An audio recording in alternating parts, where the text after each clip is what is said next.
Assalamualaikum warahmatullahi wabarakatuh. Perkenalkan, nama saya Monika Dia Pratama dari kelas 11 MIPA 4. Alamat saya Sekar Mawar. Hobi saya nonton drakor.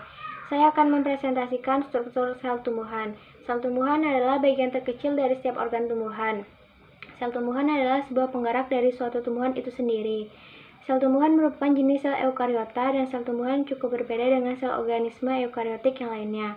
Fungsi sel tumbuhan sebagai penggerak seluruh aktivitas yang ada di dalam tubuh tumbuhan, berperan penting dalam proses pertumbuhan dan perkembangan pada tumbuhan. Sebagai penyusun tubuh tumbuhan tersebut, berperan dalam sebuah reproduksi tumbuhan dan pembawa sifat genetik pada tumbuhan tersebut. Bentuk serta fungsi organel sel tumbuhan terbagi menjadi beberapa bagian, yaitu yang pertama inti sel atau nukleus. Inti sel adalah bagian paling dalam dari sel tumbuhan. Nukleus berisi materi genetik utama yang berbentuk kromosom dari sel. Inti sel ini punya beberapa fungsi, diantaranya untuk pembelahan serta pertumbuhan sel dan sintesis protein. Yang kedua ada kloroplas plastida. Plastida atau kloroplas adalah bagian dari sel tumbuhan yang membawa pigmen klorofil. Fungsi plastida adalah membantu tumbuhan sehingga dapat menjalani fotosintesis dengan sempurna. Kloroplas mempunyai dua membran, yakni membran luar dan dalam. Pada bagian membran dalam terdapat stroma dan juga tilakoid. Stroma yakni cairan yang dapat mengisi rongga di dalam kloroplas. Tilakoid tersusun atas kantung kecil yang ditumpuk secara vertikal dalam kloroplas tersebut. Yang ketiga ada ribosom. Ribosom merupakan suatu organel sel yang bentuknya kecil berupa butiran nukleoprotein. Ribosom sendiri mengandung asam ribonukleat atau RNA sebanyak 60% dan protein sebanyak 40%. Ada dua jenis ribosom, yakni ribosom terikat dan ribosom bebas. Ribosom terikat pada umumnya bergabung dengan retikulum endoplasma. Ribosom berfungsi untuk dapat memproduksi dan menginsintesis zat protein yang ada dalam sel.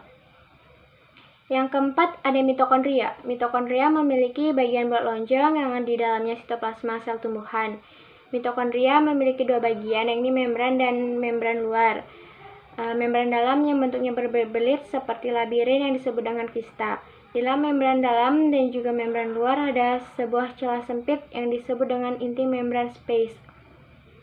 Mitokondria berfungsi sebagai tempat respirasi aerob dalam pembentukan ATP dan juga sebagai sumber energi.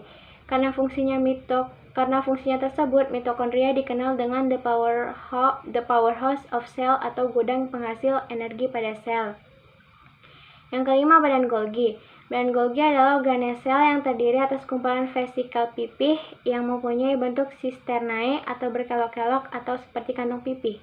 Diktiosom merupakan badan Golgi yang terdapat dalam sel tumbuhan. Berikut adalah badan Golgi. Sebagai alat sekresi pada sel yang di dalam terjadilah sebuah proses perubahan dari enzim yang tidak aktif menjadi enzim aktif, sebagai tempat penyimpanan sekunder protein dan juga zat-zat lain yang berasal dari retikulum endoplasma.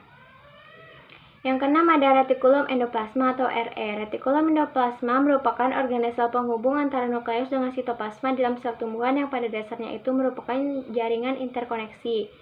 RE berbentuk layaknya dengan ruangan labirin. Membran pada RE terlihat berliku-liku. Ada dua macam retikulum endoplasma, yakni RE kasar dan halus. RE kasar permukaannya ditempel dengan butiran-butiran ribosom, sedangkan RE halus tidak sama sekali ditempeli ribosom. Yang ketujuh ada vakuola. Vakuola adalah organel yang berbentuk seperti kantung yang di dalamnya terkandung cairan senyawa organik dan senyawa anorganik.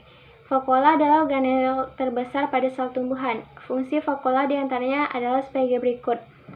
Tempat menyimpan zat-zat makanan seperti protein dan zat gula yang di dalamnya tersimpan pigmen daun dan buah.